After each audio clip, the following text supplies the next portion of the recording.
यह याचिका पूर्व सांसद विधि मंत्री डॉक्टर अश्विनी कुमार के द्वारा प्रस्तुत किया गया था, जिस पर अंतरिम निर्णय आना शेष है। किंतु एक अंतरिम आवेदन पत्र देकर याची ने मांग किया था कि जिस प्रकार इस न्यायालय ने मॉब लिंचिंग के मामले में 17 जुलाई 2018 को विधि के अभाव में दिशा निर्देश जारी किया था, उसी प्रकार अभिरक्षा में यातना मृत्यु के मामले में भी दिशा निर्देश जारी करे। मूल याचिका संविधान के अनुच्छेद 32 के अंतर्गत प्रस्तुत किया गया था।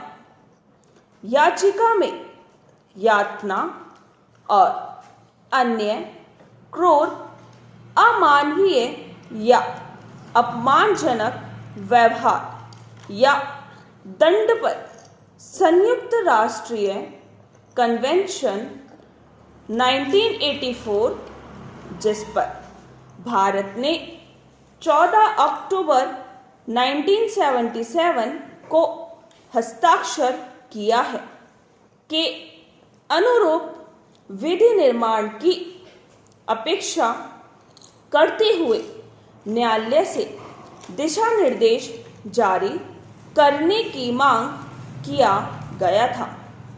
27 नवंबर 2017 को याचिका को अटॉर्नी जनरल के इस आश्वासन पर निस्तारित किया कि विधि आयोग इस विषय पर विचार कर रहा है।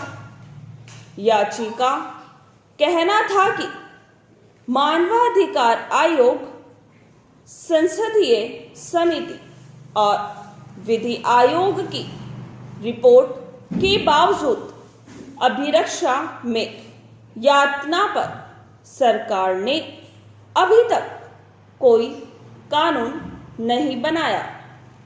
अतः विधि निर्माण में सरकार की निष्क्रियता, विफलता पर न्यायालय अनुच्छेद 141 और 142 के अंतर्गत अपने क्षेत्राधिकार का प्रयोग करते हुए अभिरक्षा में यातना पर संयुक्त राष्ट्रीय कन्वेंशन के अनुरूप विधि निर्माण हेतु संसद को आवश्यक दिशा निर्देश जारी करे अथवा स्वयं समुचित आदेश जारी करे।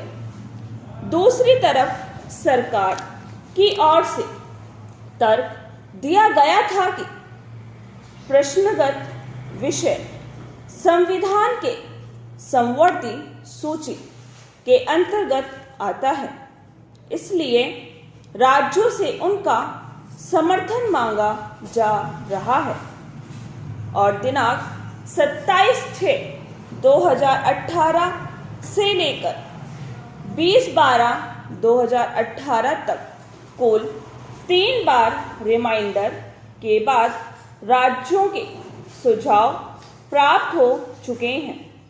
शपथ पत्र 12/2/2019 और अब विधि निर्माण पर सक्रियता से विचार कार्य हो रहा है।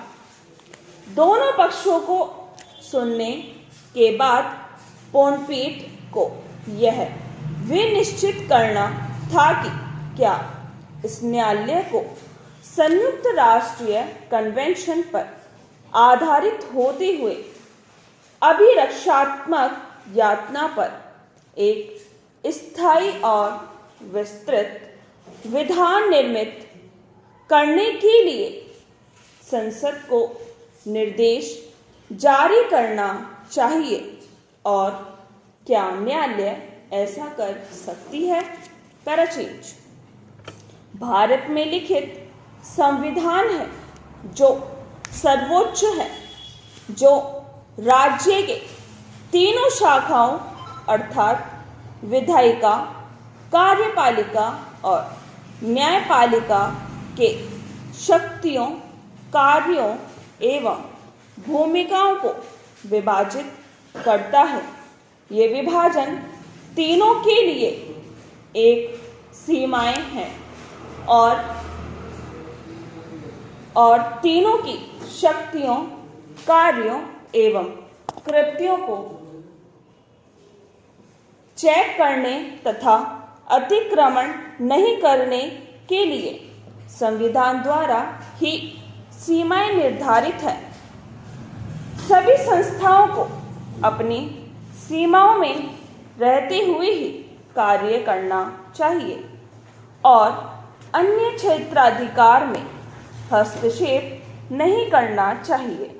दूसरी तरफ तीनों अंगों को एक अच्छे प्रशासन के हित में एक दूसरे का सहयोग भी करना चाहिए।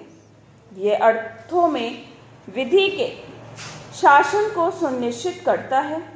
यह चेक एंड बैलेंस के एक प्रणाली का सृजन करता है। शक्ति पृथक्करण का यह सिद्धांत हमारे संविधान का आधारभूत ढांचा है। इसलिए तीनों अंगों को अपनी संवैधानिक सीमाओं के भीतर कार्य करना चाहिए। पूर्ण विराम, स्टॉप।